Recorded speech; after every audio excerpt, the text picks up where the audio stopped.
ജനുവരി 15 വ്യാഴാഴ്ച രാവിലെ പതിവ് പോലെ സ്കൂളിലേക്ക് പോയതായിരുന്നു മലപ്പുറം കരുവാരക്കുണ്ട് സ്വദേശിയായ ആ 14കാരി. വൈകിട്ട് 6 മണിയായിട്ടും കുട്ടി തിരിച്ചെത്തിയില്ല. അതിനിടെ വൈകിട്ട് 6 മണിയോടെ പരിചയമില്ലാത്ത ഫോണിൽ നിന്ന് വീടിനടുത്ത് എത്തിയെന്നും പെട്ടെന്ന് വരാമെന്നും അമ്മയോട് വിളിച്ചു പറഞ്ഞു. പക്ഷേ ഏറെ വൈകിയും കാണാതായതോടെ തിരിച്ച് ആ നമ്പറിലേക്ക് വിളിച്ചു നോക്കി.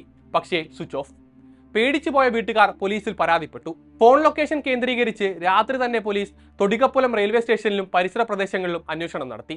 എന്നാൽ കണ്ടെത്താനായില്ല. പിന്നീട് ആൺസുഹൃത്തിനെ കസ്റ്റഡിയിലെടുത്ത് ചോദ്യം ചെയ്തതോടെയാണ് കൊലപാതക വിവരം പുറത്തറിയുന്നത്. വ്യാഴാഴ്ച കാണാതായ പെൺകുട്ടിയുടെ മൃതദേഹം വെള്ളിയാഴ്ച ഉച്ചയോടെയാണ് വാണിയമ്പലം തൊടികപ്പുലം റെയിൽവേ സ്റ്റേഷൻ സമീപത്തെ പുള്ളിപ്പാടം റെയിൽവേ ട്രാക്കിനോട് ചേർന്നുള്ള കുറ്റിക്കാട്ടിൽ നിന്ന് കണ്ടെത്തുന്നത്. ലൈംഗികമായി ഉപദ്രവിച്ചതിന് ശേഷം കഴുത്ത് ഞെരിച്ചാണ് കൊലപ്പെടുത്തിയത് എന്നാണ് ആൺസുഹൃത്ത് മൊഴി നൽകിയിരിക്കുന്നത്. 9ാം ക്ലാസ് വിദ്യാർത്ഥിയാണ് കൊല്ലപ്പെട്ടത്.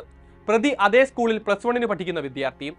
പെൺകുട്ടിയെ കാണാതായതിന് പിന്നാലെ വീട്ടുകാർ 16കാരനെ വിളിച്ചന്വേഷിച്ചെങ്കിലും അറിയില്ലെന്ന മറുപടിയായിരുന്നത്രേ ലഭിച്ചത്. പിന്നീട് സംശയം തോന്നിയ പോലീസ് ആൺസുഹൃത്തിനെ കസ്റ്റഡിയിലെടുത്ത് ചോദ്യം ചെയ്തപ്പോഴാണ് സത്യം പുറത്തുവരുന്നത്. വാണിയമ്പലത്തിനും തൊടികപ്പുലത്തിനും ഇടയിൽ റെയിൽവേ ട്രാക്കിനോട് ചേർന്നുള്ള കുറ്റിക്കാട്ടിൽ വെച്ചായിരുന്നു പ്രതി കൊല നടത്തിയത്. ഇരുവരും തമ്മിൽ അടുപ്പത്തിലായിരുന്നു.